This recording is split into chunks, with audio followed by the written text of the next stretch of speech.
하나님의 형상에 대한 오시안더의 견해에 대한 반박. 그러나 오시안더가 근거를 두고 있는 원리란 경박스럽기 짝이 없는 것이다. 그는 사람이 하나님의 형상으로 창조된 것은 장차 오실 메시아의 모양대로 지으심을 받았기 때문이요. 이는 아버지께서 메시아를 사람의 육체로 옷 입으시도록 이미 작정하셨으므로 사람이 그 메시아를 닮도록 하기 위함이었다고 단언한다. 이를 근거로 하여 오시안더는 만일 아담이 그의 본래의 의로운 상태에서 타락한 일이 없었더라도 그리스도께서는 여전히 사람이 되셨을 것이라고 추정한다. 그러나 건전한 판단력을 지닌 사람이라면 이것이 얼마나 하찮고 왜곡된 논리인지를 곧바로 알 것이다. 한편 오시안더는 하나님의 형상이 무엇인지를 자기가 비로소 처음 바로 보았다고 생각한다. 곧 하나님의 영광이 아담에게 주어진 비상한 재능들 속에서 빛난 것은 물론 하나님께서 본질적으로 아담 안에 거하셨다는 것이다. 하나님과 교제하는 동안에는 아담이 하나님의 형상을 지녔고 인간의 존엄성의 최고의 완전함이 바로 거기에 있었다는 것을 나도 인정한다. 그러나 이 형상은 하나님께서 아담을 다른 모든 생물들 위에 뛰어나도록 구별하시기 위하여 그에게 부여하신 그 탁월한 표지들에서만 찾아야 한다고 본다. 그때에도 그리스도께서 하나님의 형상이었다는 것은 모든 사람들이 한결같이 인정하는 사실이다. 그러므로 아담에게 어떠한 탁월한 점들이 부여되었다 할지라도 그것들은 모두가 아담이 독생하신 아들을 통하여 그의 창조주의 영광에 가까이 나아갔다는 사실에서 비롯되는 것이다. 사람이 하나님의 형상대로 창조되었다는 것은 곧 창조주께서 자기의 영광이 사람 안에서 마치 거울로 보이듯이 그렇게 보이기를 뜻하셨다는 것이다. 아담은 독생하신 아들로 말미암아 이러한 존귀를 입은 것이다. 그러나 여기에 덧붙일 것이 있다. 곧 아들 자신은 천사들과 사람들의 공통의 머리셨다는 것이다. 그러므로 사람에게 부여된 그 존엄성은 천사들에게도 있었던 것이다. 천사들을 가리켜 하나님의 아들들이라 부르는 것을 들으므로 그들이 무언가 아버지를 닮은 특질을 부여받았다는 것을 부인한다는 것은 온당치 못할 것이다. 하나님께서 만일 그의 영광이 천사들과 사람들 모두에게서 나타나고 또한 두 본성들 모두에서 드러나기를 바라셨다면 천사들은 그리스도의 모습을 지니지 않았기 때문에 사람보다 밑에 있다는 오시안더의 발언은 무식한 허튼 소리에 지나지 않는 것이다. 그들이 하나님을 닮지 않았다면 어떻게 계속해서 하나님을 직접 대면할 수가 있었겠는가? 또한 바울도 이와 비슷하게 사람이 천사들과 더불어 한 머리 아래서 서로 밀착할 때에 비로소 사람이 하나님의 형상을 따라 새롭게 하심을 입는 것임을 가르치고 있다.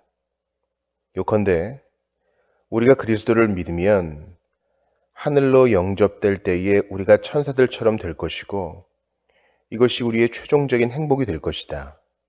그러나 만일 하나님의 형상의 가장 주된 모형이 사람이신 그리스도 안에 있었다는 오시안더의 추론을 허용한다면 누구든지 그와 동일한 것을 근거로 하여 천사들이 하나님의 형상을 소유하고 있었으므로 그리스도께서 천사의 본성을 취하여야 했을 것이라고 주장할 수 있을 것이다. 오시안더의 여러 가지 잡다한 반론에 대한 반박. 그러므로 하나님의 마음속에 아들의 성육신에 관한 확고부동한 작정이 없었다면 하나님이 거짓말쟁이가 되실 수도 있다는 오시안더의 염려는 결국 하등 근거가 없는 것이다. 만일 아담의 의로움이 무너지지 않았더라면 그는 천사들과 더불어 하나님과 같이 되었을 것이요. 또한 하나님의 아들이 사람이든 천사든 되실 필요가 없었을 것이기 때문이다. 또한 오시안더는 사람의 창조 이전에 하나님의 확고부동한 계획에 따라 그리스도께서 구속자로서가 아니라 첫사람으로서 나시도록 되지 않았다면 그리스도께서는 그 존귀한 위치에서 떨어지고 마셨을 것이라고 염려한다. 왜냐하면 그렇게 되면 그리스도께서는 잃어버린 인류를 구원하여야 한다는 역사적인 필요를 위해서 나선 것이 아닌 것이 되어버리는데, 이는 결국 그리스도께서 아담의 형상으로 창조함 받았다는 뜻이 되기 때문이라는 것이다. 그러나 이 역시 근거 없는 어리석은 염려에 불과한 것이다. 그리스도께서 죄를 제외하고는 모든 점에서 우리와 같이 되셨다고 성경이 그렇게도 분명하게 가르치는데, 오시안들은 어째서 이에 대해서 그렇게 치를 떤단 말인가? 누가도 마찬가지로 그리스도를 아담의 자손으로 인정하기를 주저하지 않는다. 또한 바울은 그리스도를 가리켜 둘째 아담이라 부르는데, 그리스도께서 아담의 자손들을 멸망의 상태에서 꺼내고자 인간의 조건이 그에게 주어진 것이 아니라면 대체 바울이 어째서 그를 그렇게 부른단 말인가? 만일 그리스도께서 창세 전에 오셨다면 그를 마땅히 첫째 아담이라 불러야 할 것이 아닌가? 오시안다는 사람이신 그리스도를 하나님의 마음에서 이미 알고 계셨기 때문에 그를 모형으로 삼아 사람들을 지으신 것이라고 경솔하게 주장한다. 그러나 바울은 그리스도를 둘째 아담이라 부름으로써 사람의 최초의 기원과 또한 그리스도를 통하여 얻는 회복 사이에 타락을 상정하고 있다. 타락으로 말미암아 그 이전의 상태로 본질이 회복될 필요성이 제기된 것이다. 그렇다면 바로 이러한 동일한 원인 때문에 하나님의 아들이 나셔서 사람이 되신 것이라는 논리가 성립되는 것이다. 한편 오시안더는 아담이 의로운 상태로 남아 있었다면 그는 그리스도의 형상이 아니라 자기 자신의 형상이었을 것이라는 식으로 아주 어리석고도 부당한 논리를 전개한다. 그러나 나는 이와 반대로 하나님의 아들이 인간의 육체를 취하시는 일이 없었더라도 하나님의 형상이 그의 몸과 영혼 속에서 빛났을 것이라고 답변하고 싶다. 그리스도께서 참으로 머리이시며 또한 만물의 으뜸이 되신다는 것이 이 형상의 광채 속에서 언제나 드러나기 때문이다. 오시안더는 아담의 죄와는 관계없이 만일 하나님께서 그의 아들을 육체로 옷 입으시도록 작정하지 않으셨더라면 천사들에게는 그 머리가 없었을 것이라는 논리를 유포하는데, 그의 이러한 헛된 교묘한 논리가 이렇게 해서 물리쳐지는 것이다. 그런데 오시안더는 정신이 온전한 사람이라면 절대로 인정하지 못할 그런 것을 경솔하게 주장한다. 곧 그리스도께서 사람이 되시는 경우가 아니고서는 그가 천사들의 머리가 되실 수 없고 천사들도 그를 자기들의 우두머리로 인정하지 않을 것이라고 주장하는 것이다.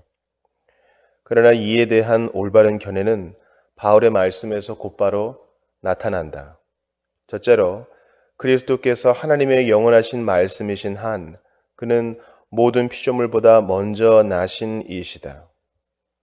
그가 창조되셨기 때문이거나 그가 피조물에 속하여야 했기 때문이 아니라 태초에 최고의 아름다움을 입고 있었을 때처럼 손상되지 않은 상태에서는 세상의 다른 어느 누구에게가 아니라 그리스도께 기원을 두고 있었기 때문이다.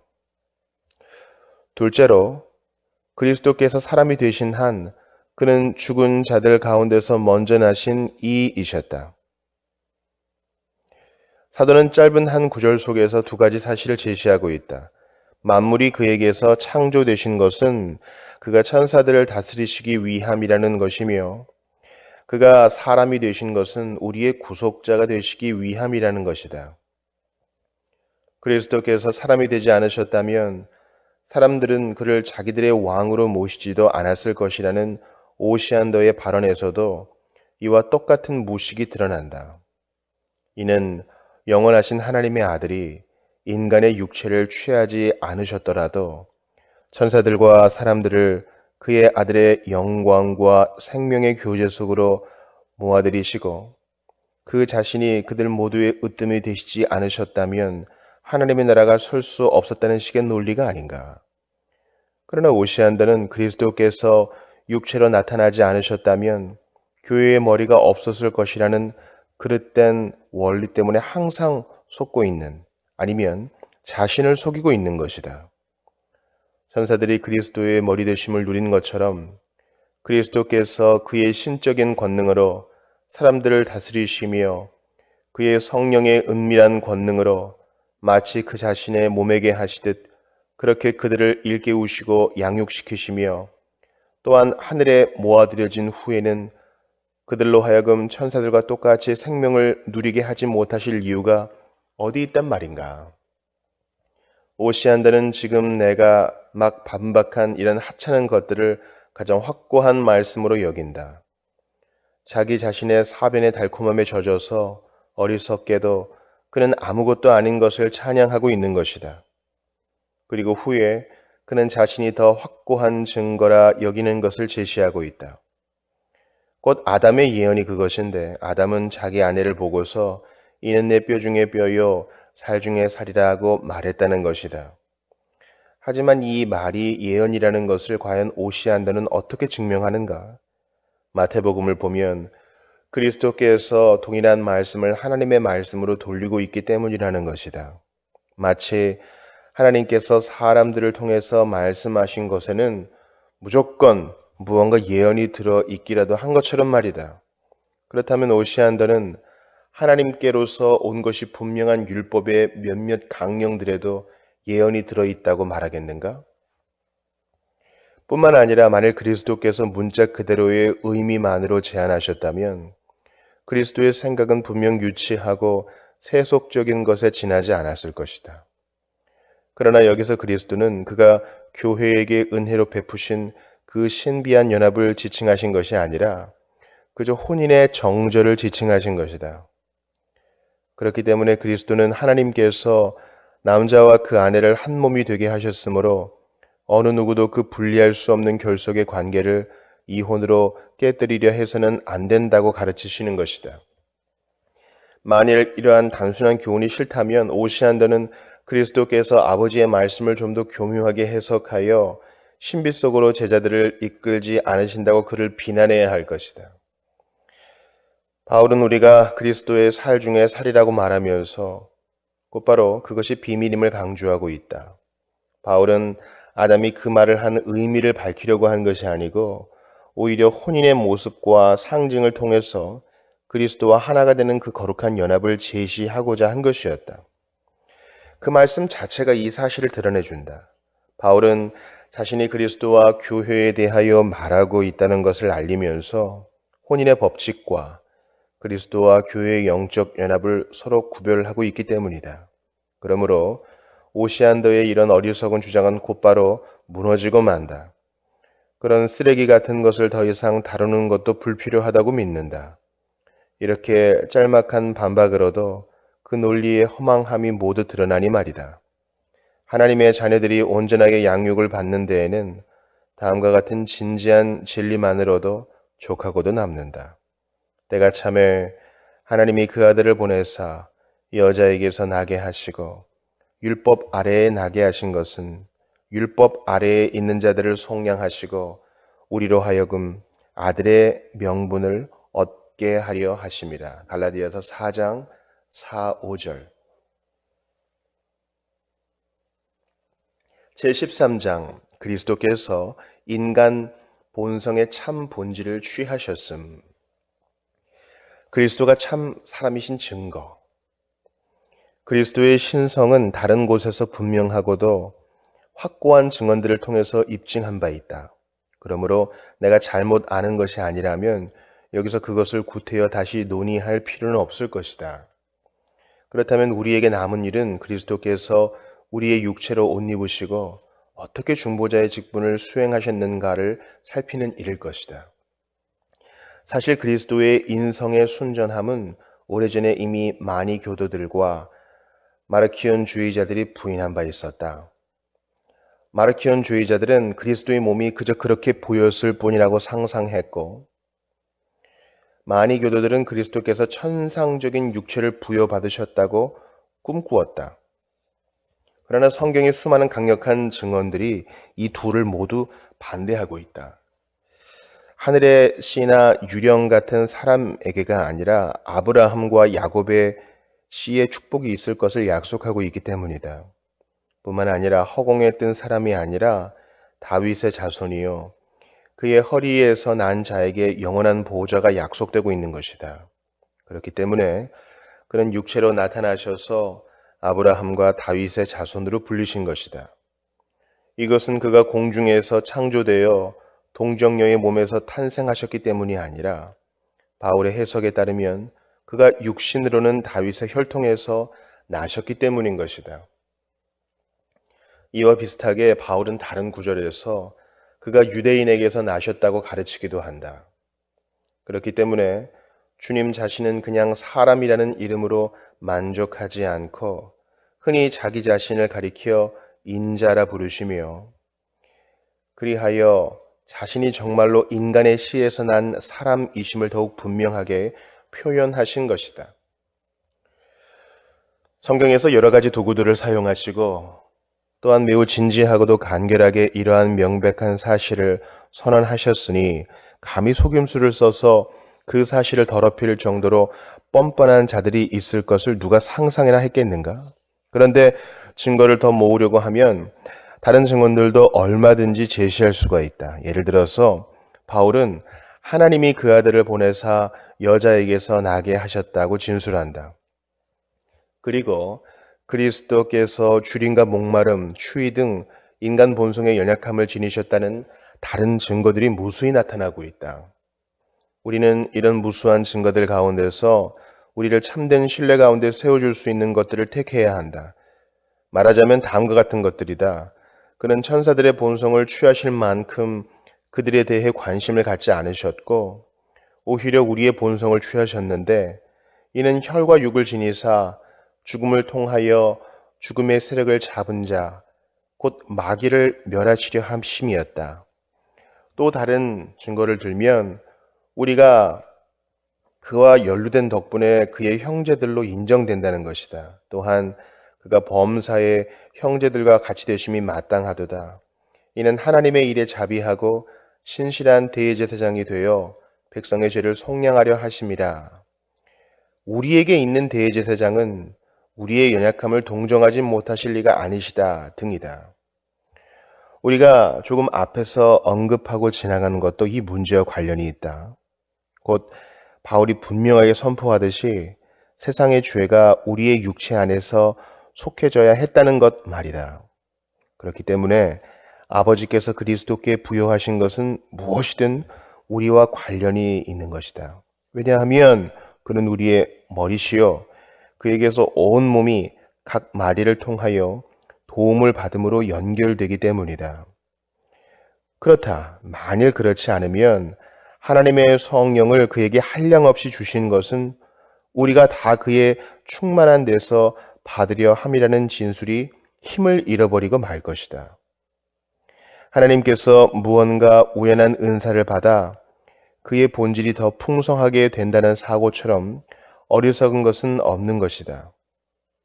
그렇기 때문에라도 그리스도께서는 친히 다른 곳에서 그들을 위하여 내가 나를 거룩하게 하오니 라고 말씀하시는 것이다. 그리스도의 인성에 관한 반론들에 대한 반박.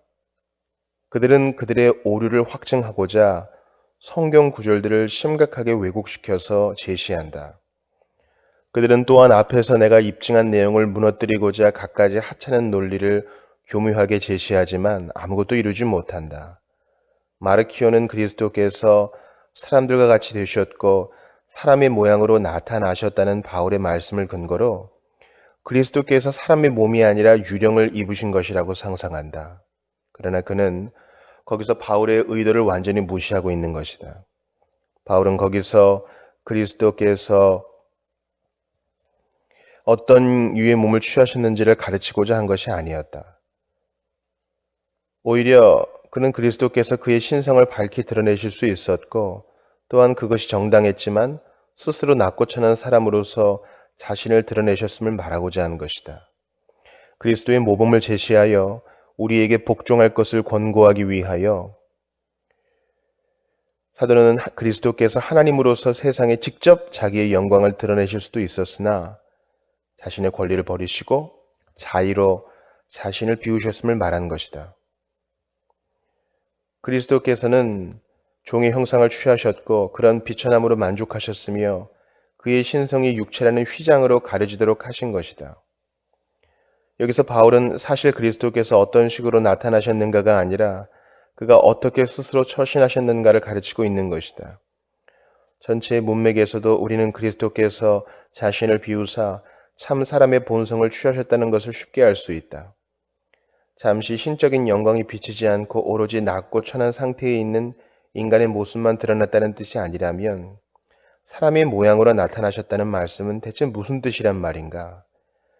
그리스도께서 육체로는 죽임을 당하시고 영으로는 살리심을 받으셨으니 라는 베드로의 말씀도 인성을 지니신 하나님의 아들께서 연약한 상태에 계시지 않으셨다면 성립이 되지 않는다. 바울은 그리스도께서 약하심으로 십자가에 못 박히셨음을 선언하여 이 점을 더욱 분명하게 설명해 주고 있다. 그리스도께서 자신을 낮추신 이후에 다시 새로운 영광을 얻으셨음을 분명히 말하고 있는 것이다. 여기서 그의 승귀가 있다. 그가 인간의 육체와 영혼을 부여받은 일이 없었다면 이런 높아지심도 있을 수가 없었을 것이다.